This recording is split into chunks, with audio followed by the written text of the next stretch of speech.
Kunjaviha Jaya Radha Madhava Kunjaviha Radha Madhava Kunjavihari Gopi Jana Balabha Girivardhari Gopi Jana Balabha Girivardhari Gopi Jana Balabha Girivardhari Gopi Jana Balabha Girivardhari Jasodanandana Brajajanaranjana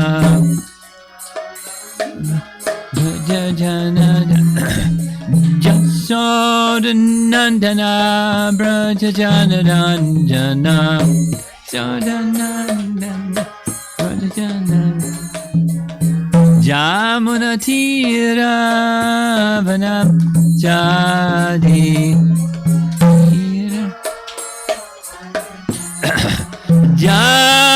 Jamunatira Vanam Jadi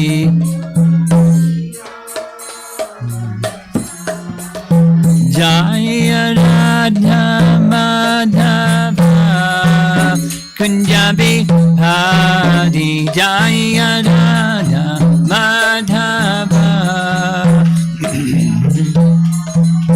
Jaya Radha Madhava Kunjabi Hari Jaya Radha Madhava Kunjabi Hari Gopi Jana Balabha Girivardhari Gopi Jana Balabha Girivardhari Gopi Jana Balabha Girivardhari Gopi Jana Balabha Girivardhari Jasodanandana Brajajanaranjana Jasodanandana Brajajanaranjana Jasodanandana Brajajanaranjana Jamunatira Vanachadi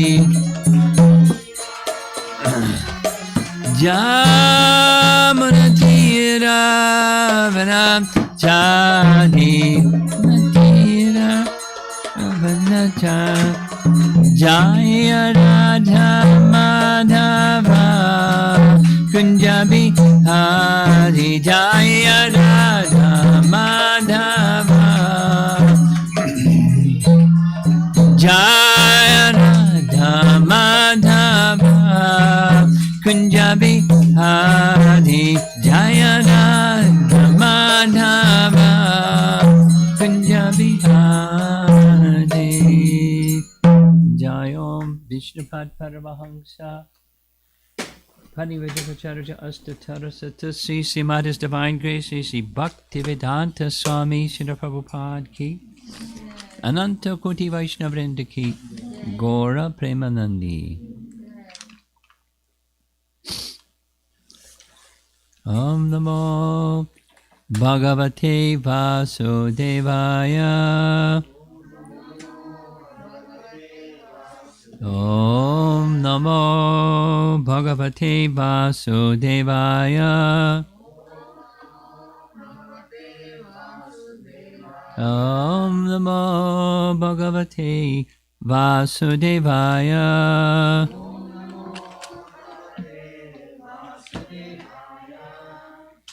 So we're starting a whole new section this evening. Text 41 from Canto 10, Chapter 14. The prayers of Lord Brahma have just completed yesterday evening, and now we're continuing with what happens next. He's going to take leave of Krishna, and we're going to hear some very interesting comment from our acharyas about things that the devotees have been wondering about, why he's leaving and the whole situation. So, text 41. Shri Shuka Uvacha,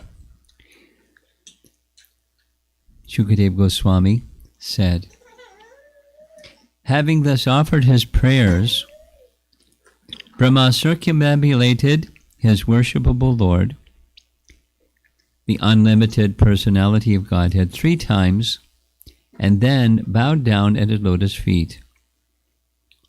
The appointed creator of the universe then returned to his own residence. Purport.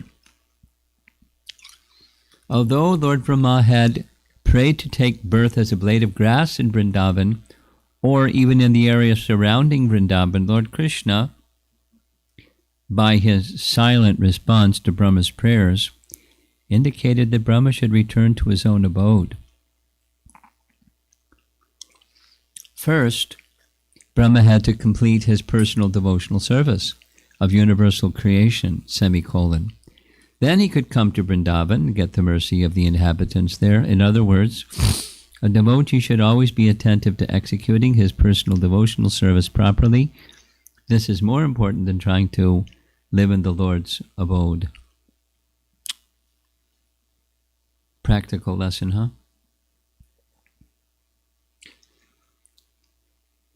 There's been some doubt. Why Krishna didn't say anything? Brahma's dear to him.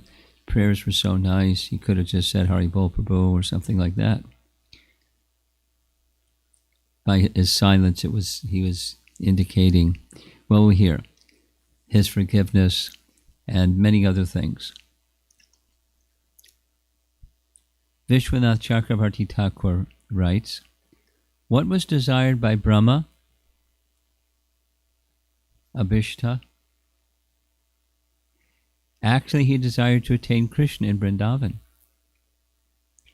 However, he also desired to be sent by the Lord to Brahmaloka, his own abode, because in his responsibility as the creator of the universe, if he gave up his post, the universe would not work properly. According to the reasoning of Brahma Sutra 3.3.33, here he doesn't give the Sanskrit, but the same is referred to by Jiva Goswami. The Sanskrit is there. The Devatas remain in the world until the until the end of their tenure. We'll give you the Sanskrit shortly, but he has to stay. Because there isn't another Brahma to take his post, he has to stay. Kind of like, a pujari walking away from their deity worship and there isn't a replacement pujari. You can't do that. You get a replacement, you can take a break or something, but you can't just walk off your... So, thus, after fulfilling his responsibilities in the post of Brahma, Brahma would attain his desired goal of residence in Vrindavan. So that's the happy news. It didn't happen right away, but it happened after he completed his service. Now, we sometimes think incompletely about Brahma's service, that he just creates the universe and then that's it.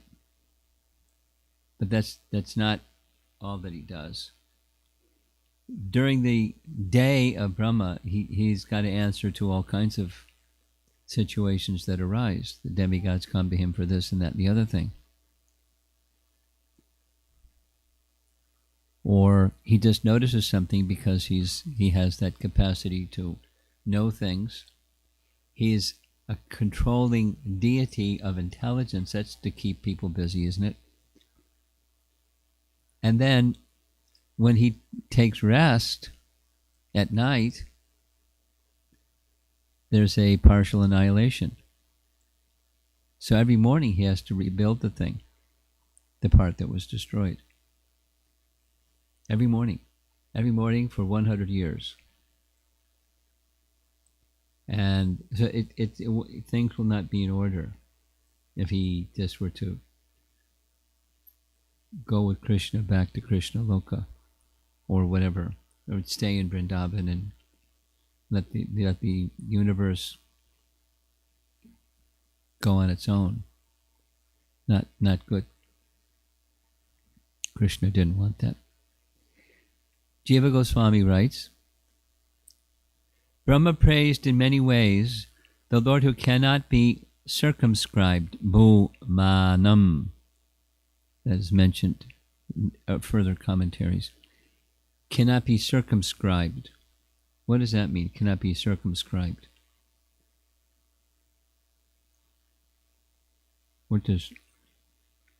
You can't limit him. You can't contain him. He fits in this space. He can't be circumscribed. It's unlimited. He praised with devotion the Lord who pervades everywhere. Circumambulating Krishna 3 times, he departed for his abode, which was the desire of Krishna, who was silent when Brahma requested to be near Krishna.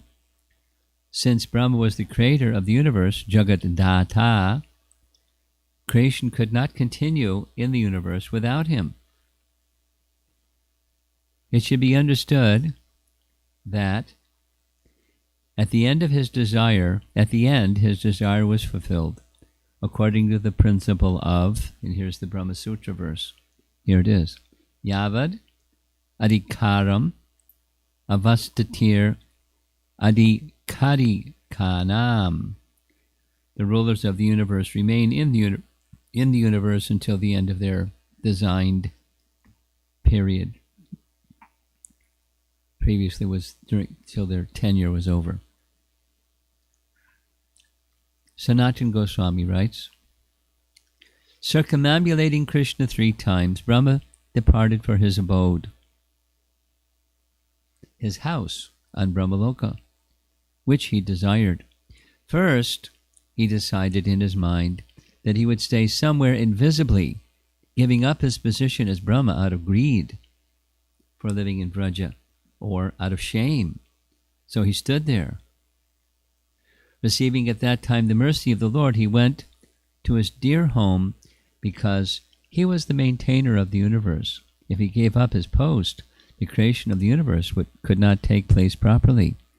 Thus the Lord sent him home. And then a really short commentary, Jiva Goswami writes in his Krama Sandarbha, Shukadev Goswami said, having thus offered his prayers to the unlimited Lord, that's, cannot be circumscribed, Brahma circumambulated him 3 times and then bowed down at his lotus feet. The appointed creator of the universe then accomplished his desire, Kama, the Lord. He accomplished his desire, Swadama, which was hinted by Krishna, who was silent when Brahma requested to be near Krishna. It was hinted by his silence. Okay. He could have said okay, but he just was silent, which meant okay.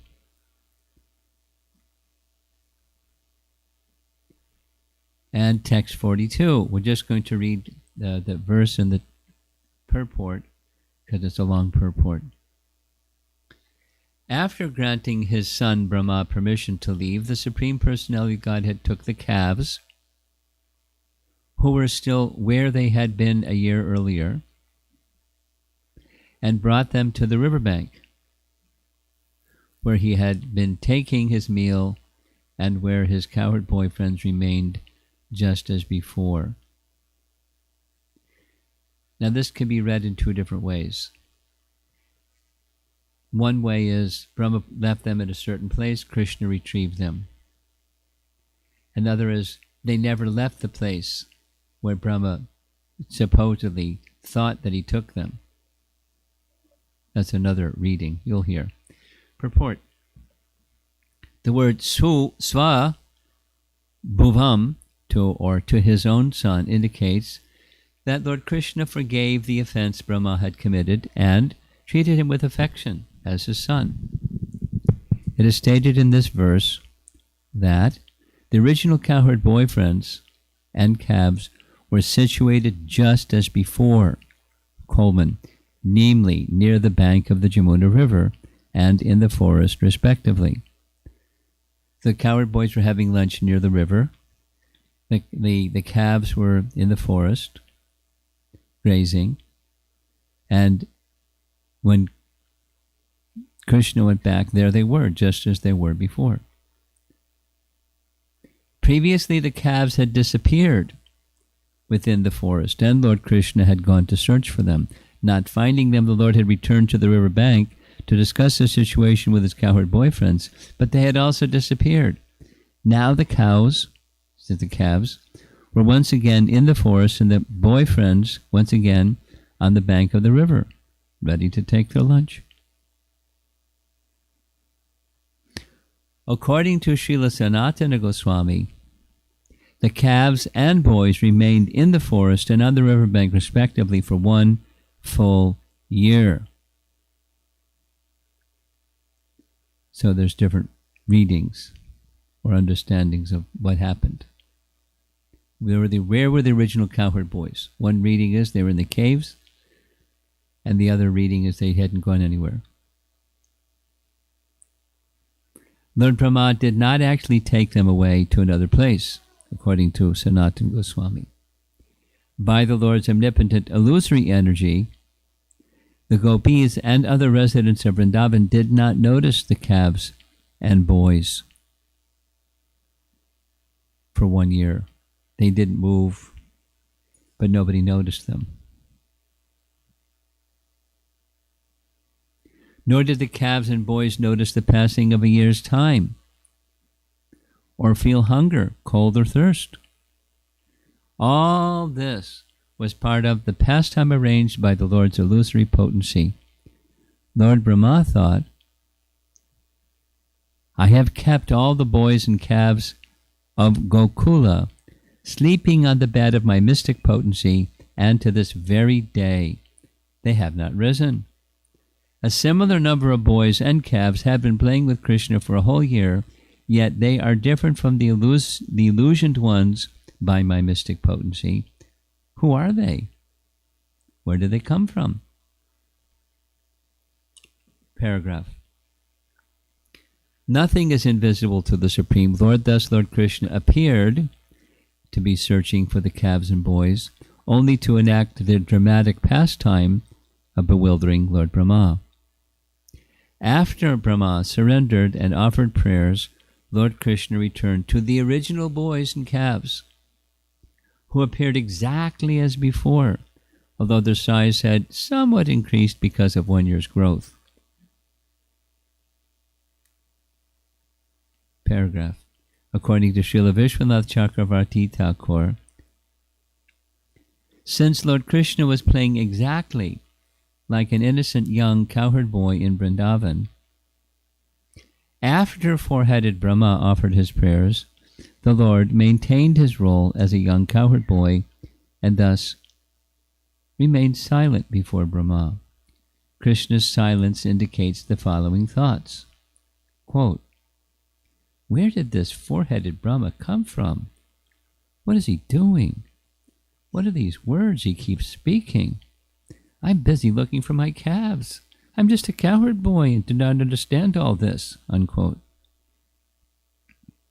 Lord Brahma had considered Lord Krishna an ordinary cowherd boy and had treated him as such. After accepting Brahma's prayers, Krishna continued to play as a cowherd boy, and thus did not answer the four-headed Brahma. Rather, Krishna was more interested in rejoining his cowherd boyfriends for the picnic lunch on the bank of the Yamuna River.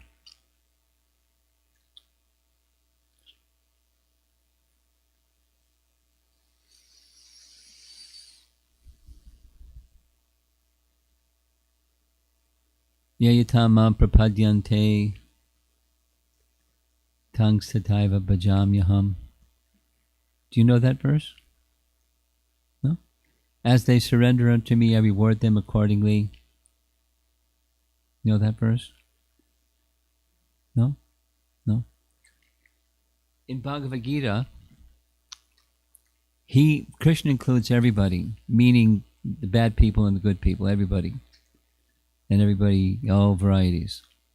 Everyone's following his path in all respects. As they surrender unto him, he rewards them accordingly. So he took a little break from his pastimes, just for the time that he was there receiving the prayers of Brahma, and Brahma was going back and forth looking for, where's the cowherd boys? How come they're there? They're on the bank of the river Jamuna having lunch when I put them in the cave, and so forth.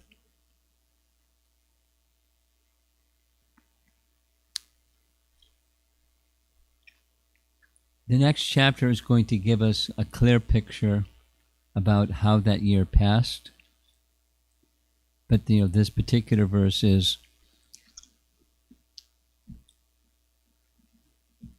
well, did Brahma actually steal the calves and cowherd boys and put them in a cave or not? And one understanding is yes. And then after 1 year passed, Krishna went to exactly where the cave was and brought them back mystically. He didn't have to hold them by the hand or something. He just brought them back. And there they were, waiting for him. Oh, Krishna, you're so attached you can't be away even for a moment. Sit down. Something like that. So the cowherd boys they're absorbed in loving pastimes with Krishna, and by however it happened, Krishna's mystic potency was surely at play, because the boys that were put in, whether in the cave or they stayed in the same place, they were unaware that a year passed, and they weren't hungry, and they weren't thirsty, and they weren't aware of passage of time for a whole year, although their bodies grew. But it's very amazing, but Krishna's potencies are amazing. And as he can grow and develop living entities from nothing, or from just seeds, he can also engage them however he likes, and engage with them however he likes. It's the pastimes of Krishna are, there's lessons, there's practical lessons of life. Stay with your service, Prabhus. The idea of going to Krishna, fantastic. Stay with your service, Prabhus. Cultivate that inwardly. That's wanted. Don't leave your service while you're cultivating that inwardly. That's our process. Just illuminating a little bit about Raganuga Bhakti. The Vaidhi Bhakti continues. The regulations of Vaidhi Bhakti continue always, and internally one cultivates a certain following a certain resident of Vrindavan, a certain mood of devotion towards Krishna. And now Brahma has left the picture. He's gone back to his abode to maintain the universe. But what's he feeling inside? I can't wait until this duty is finished, because Krishna is going to take me to Vrindavan and be one of his associates. But now I have this service. Very practical in terms of our service, our lives. It's much easier to be absorbed in doing things and try to do things nicely. Cook the meal nicely, or keep the house clean nicely, or do your homework nicely, or do something you do nicely. drive safely in the snow to get to your destination, or whatever it is that you have to do. To do it nicely, and it's nice, and it's part of bhakti to do those things conscientiously and carefully and attentively and so forth, because it's an offering to Krishna, whatever the thing is. But the inward cultivation is another important dimension to our unfolding of bhakti,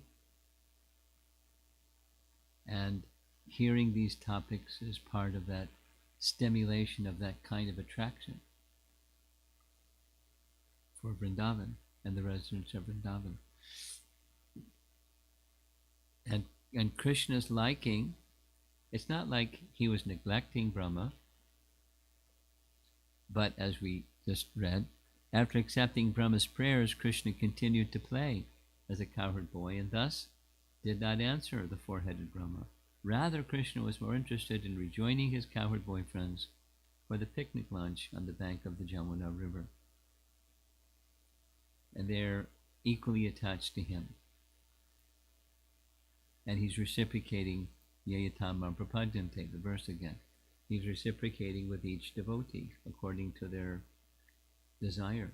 He fulfilled Brahma's desire, and he will fulfill the ultimate desire, and he has some other desire that he got the post of being the creator of the universe because he has such a desire, and he has the capacity. So Krishna invested him with the fulfillment of that desire and the capacity.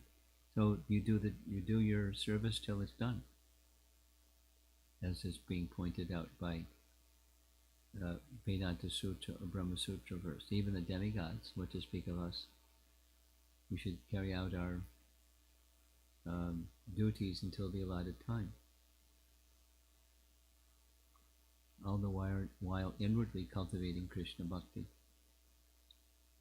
Okay, let's see if there's some discussion.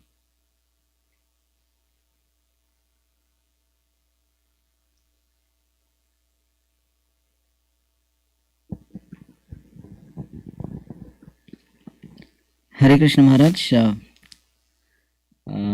in the first shloka which we read today, personal devotional service, we can understand from Lord Brahma that he was given an opportunity to create the creation. But in our case, is that means it's a sadhana bhakti for every devotee, or what does that exactly mean? Because devotional service is devotional, but personal devotional service, how to understand that?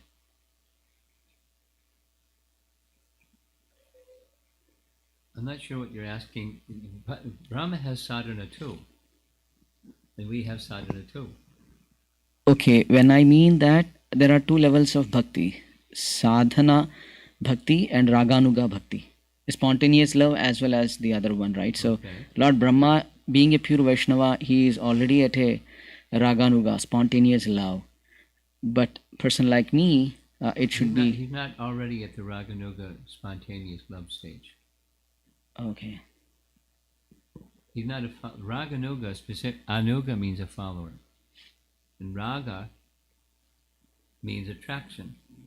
He doesn't have that attraction like the residents of Vrindavan have. A Raganuga Bhakta is one who covets or hankers, has a matured stage of hankering for that. He developed it by this visit, a seed-like form. But that's not, he's a pure devotee, but not all pure devotees are Raganuga Bhaktas. Okay. And when Let's say Prahlad Maharaj or Dhruva Maharaj, they're Vaikuntha-vasis. They're not Raganuga Bhaktas. They're pure devotees. Okay, so does that mean that the residents of Vaikuntha are not Raganuga Bhaktis? You're just repeating what I said. Yes, that's what I mean. Okay. They're pure devotees, but Raga is specific to the love of the residents of Vrindavan. Thank you, Maharaj. One other thing, In the next shloka purport, Srila Prabhupada writes, Lord Krishna creates this with illusory energy. So I was wondering, whenever Krishna does, it is internal potency generally, and illusory energy is external energy, right, Maharaj? So is my understanding right or wrong? What your understanding is right, but what's the context? I mean, when Lord Krishna keeps the people, I mean, all the cowherd boys and cows, they were in a state where they don't know what is what. They have no thirst. They have no. I mean, for 1 year they don't know what is happening. So they were under some maya. That is internal potency. I was thinking. Yes. But Srila Prabhupada writes it's illusory energy. Oh, I see. So that's where I was little confused. So. Well, Yogamaya can create illusion also.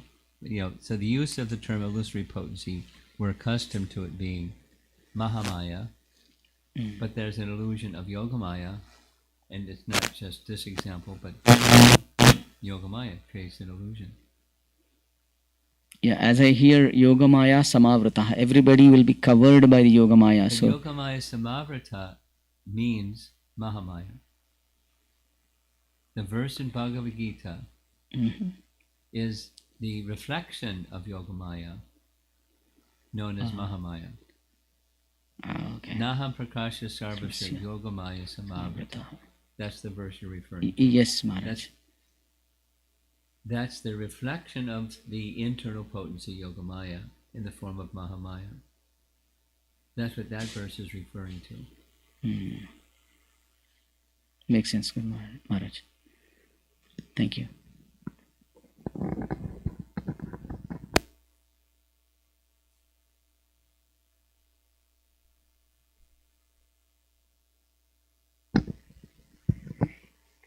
Like, why does Krishna all mostly like Radharani instead of like the other gopis? I couldn't follow. Why Krishna likes Radharani Other than the other more than the other? You got it right? That's your question? Well, Radharani is his pleasure potency, and the other gopis, they're expansions of Radharani. They're partial expansions of her. Radharani has so many qualities, 64 qualities and plus, but 64 primary. And each of the gopis, they have some portion of those 64. And some others have another portion, and some others have another portion. But Radharani is his pleasure potency in full. She satisfies Krishna. She pleases Krishna in all ways. And some gopis, they're particularly skilled at this way or that way or another way. And they augment or they assist, they enhance Radha and Krishna's love because they are expansions of her in some particular way. Some are good at making sweets. Some are good at making flower decorations. Some are good with words. Some are good with painting. Some are good with dancing. Some are good with this. Some are good with music. Some are good with that. But Radharani is everything. She's the source of them all. That's why.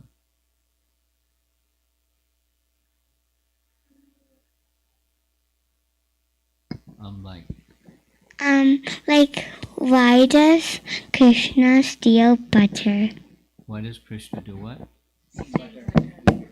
Why does he eat butter? Or why does he steal butter? Oh, he likes stealing.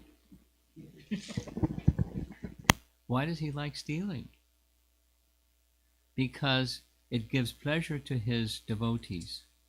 He likes giving pleasure to his devotees.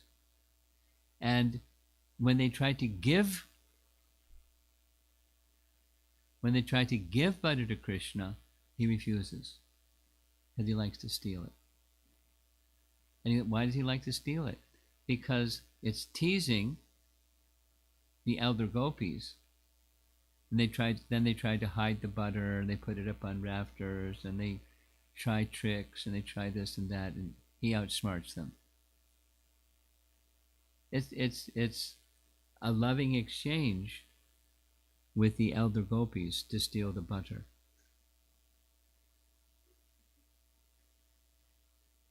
It's a little mysterious. We definitely should not steal butter or steal anything. But when Krishna does, it's the purpose of his doing that. Your question was why. It's a loving exchange. Actually, he owns everything anyways. Is there any butter that doesn't belong to, is there anything that doesn't belong to Krishna? Everything belongs to Krishna, so he's not stealing anything. But he's just engaging in loving exchange. Now he does other things with the elder gopis, besides stealing butter, but that's one of his favorites.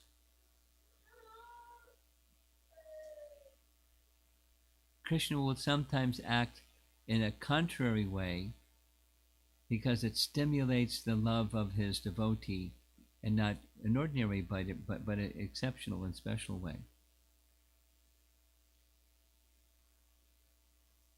Like sometimes he'll do things that are naughty. Now, most young people, maybe you and some other young people, when you do something naughty, it's not specifically so that you'll give happiness to another person.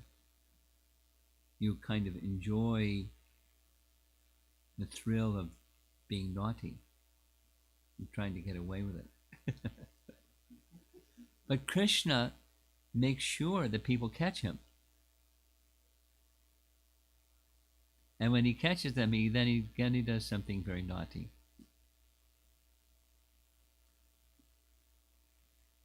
If there's little children in the house, he'll go and pinch them and make them cry, and then run from the house.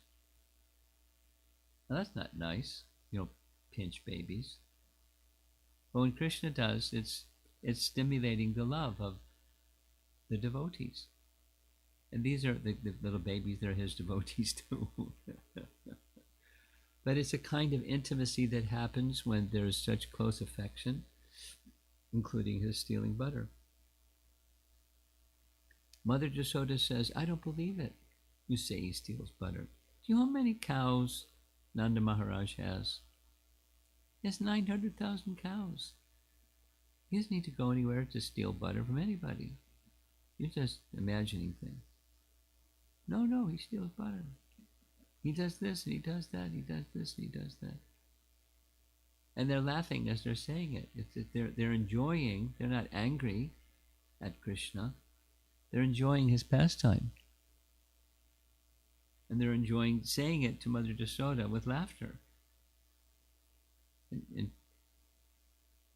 anyway, it's for stimulating ecstatic love. That's why he does.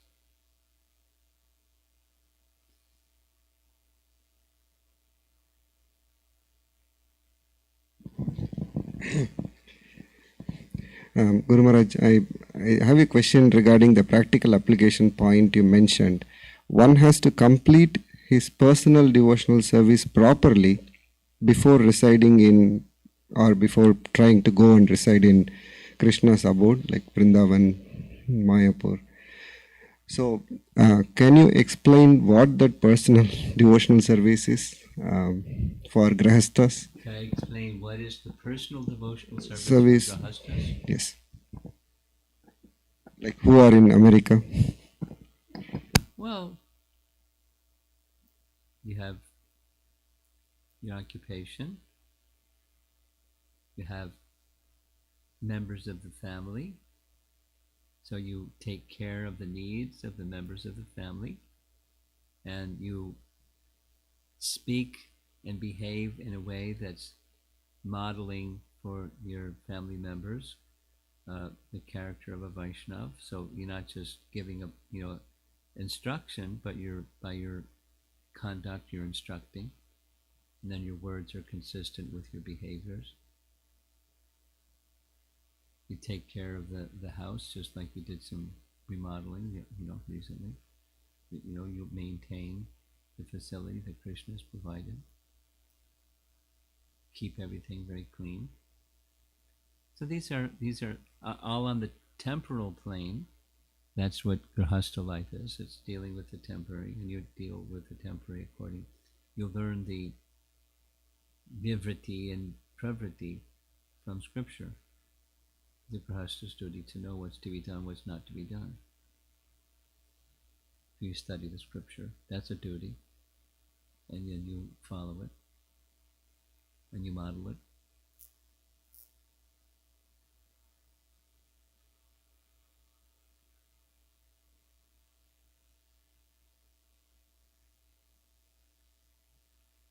Online. I think we're ready for online. Let's go online. Let's go online. We'll come back. Our online people feel neglected if we don't.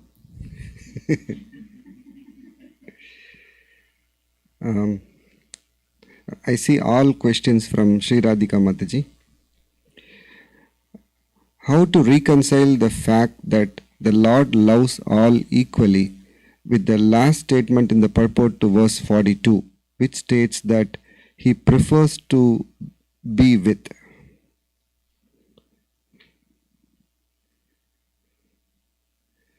I think the question continues. I understand that Krishna is a person with preferences who reciprocates according to the sentiment of the devotee. So is it correct to understand that in spite of preferring to be with the cowherd boys, instead of with Lord Brahma, he is equal to both, since it's simply a reciprocation? Is this how to reconcile Krishna's equality to all? Yes. Yeah, it stems from that verse that we quoted twice, Yayatamam prapadyante. According to their prapadyante, according to their submission to him, he reciprocates according, in proportionate to. So that's how to understand it. And our second question, you read that the rulers of the universe remain until the designated period. We also hear of how some are cursed to fall from their positions, such as Yamaraj cursed by Mandukamuni or the Vasus being cursed. So it seems that some demigods are replaceable. Is it correct to understand that the statement you read means that the position is indispensable, but the jiva occupying that position can be substituted? Yes.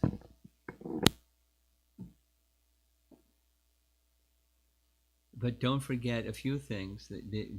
These powerful personalities can be simultaneously present in multiple places. They don't have to hang a sign out. Yamaraj did not have to hang a sign outside his door saying, "Sorry, I'll be back after some time. I got cursed by Mandukamuni." Now, in his case, there was someone else to take that post, but in some cases there isn't. But expansions, is a facility for demigods and higher beings. But the equanimity of the Supreme Lord is proportionate to or in reciprocation with their relationship with him, their regard for him. That's it? Okay. You're on.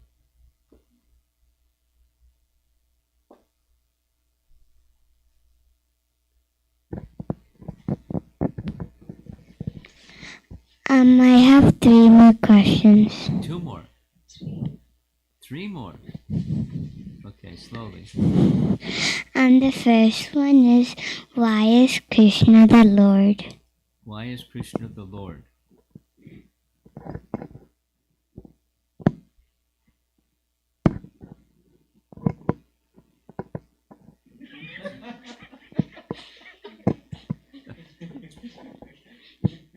You want someone else to be the Lord? No. Well, he is because he is. That's why. there is one person who is the source of everything, and that one person is Krishna. He's the Lord. That one person is Krishna. He is because he is. There isn't somebody else. He's the source of everything, and everything that comes, he controls it, he owns it, he's the enjoyer of it. He's the Lord because he is. He's the source of everything.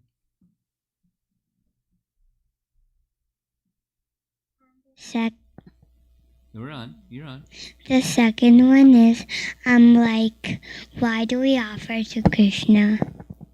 Why? Because he enjoys whatever it is that is offered with love. So that the main thing is not the offering. The offering is important, but the main thing is the love with which you offer something.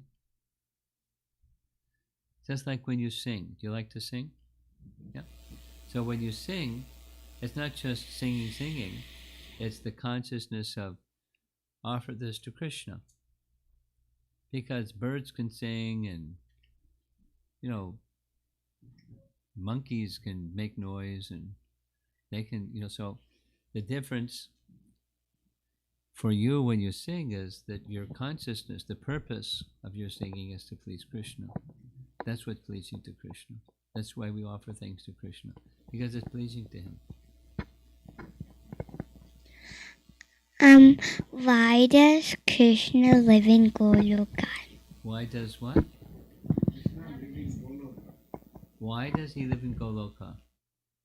Same question. Do you want him to live somewhere else? He liked Goloka.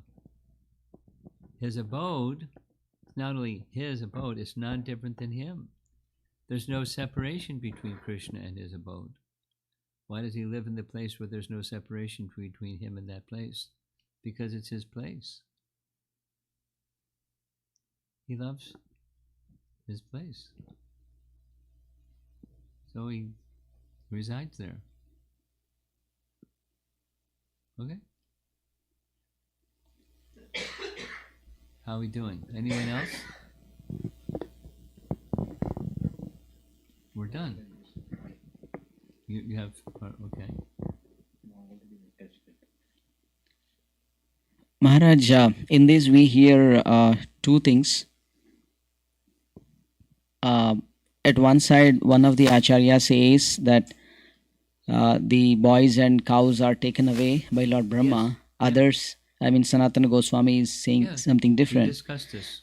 Yes, I mean to say that's true. How to reconcile, when we are trying to preach or talk about this pastime, what point we should emphasize it? If you say both, people will get confused. When you're preaching, you don't emphasize. There's two ways that our acharyas have looked at things. Some say this and some say that. When you're preaching to newer people, you don't go there. Okay. Brahma stole, put them. So okay. Then it's a nuance, because Sanatana Goswami. If I had not read this, you wouldn't even know this other thing. But Sanatana Goswami has this perspective or realization. So we don't go there. That's what we do with new people. We just Brahma stole the calves and the cows. Sure, the calves and the cow herd boys. It's really simple. Thank you.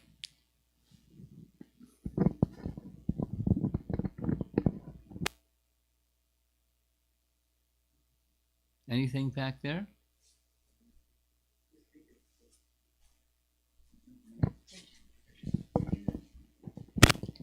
Where does Krishna live? Goloka. No, where was Krishna born? He was born in Mathura, which is that's outside of Vrindavan. That's where he was born. But then he went to his home, which is Goloka, Gokula. You have something? No? Okay. Srila Prabhupada ki